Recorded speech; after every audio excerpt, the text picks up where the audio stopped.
Shalom, friends, and welcome to this week's illumination of the Torah portion called Ekev. We are now deep in the book of Deuteronomy, the book of Devarim, and we find ourselves with the Torah portion this week that begins almost enigmatically with two words, V'haya Ekev, which are really not easily translatable. So let's look more deeply, particularly at the second word, which is the more difficult of the two, translated often as because. But if you look at the Shoresh, if you look deeply at the root meaning of the word Ekev, you find Ayin Kuf Vet, which probably reminds you of, and ought to, of the name Yaakov or Jacob. Indeed, they share the same root meaning.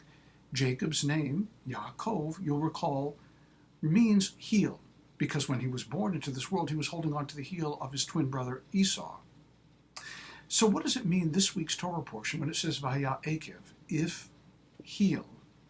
Rashi lends his mind to further expand and expound the meaning of Ekev here by saying the word Ekev does mean heel, and if you use your heel to do the mitzvahs, you will find that they become very easy.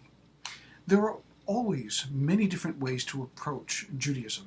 Some people approach it with their mind as a intellectual exercise to try to understand what it means, how it came to be, how it evolved.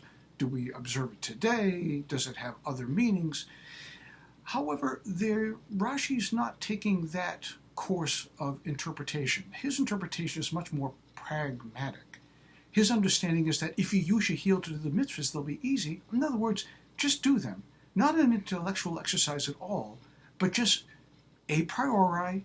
Just accept what God wants you to do, go ahead and do them, and you'll find they're exceptionally easy to do. In fact, they will probably enlarge the scope of the meaning of your life as you exercise the mitzvahs that God has commanded us to do, that they tend to make our life more meaningful, they make our existence more powerful, and people who meet us understand that we radiate great energy when we have created around us the boundaries that God has created for us by using our heel, using our feet, and understand this to mean also our hands, our mind, our eyes, our ears, and even our pocket sometimes, to be able to be observant of, fully cognizant and observant of God's commandments. And then we will grow. Grow mindfully, grow spiritually, and grow personally, as we also share what we've done by example to other people. Shabbat Shalom.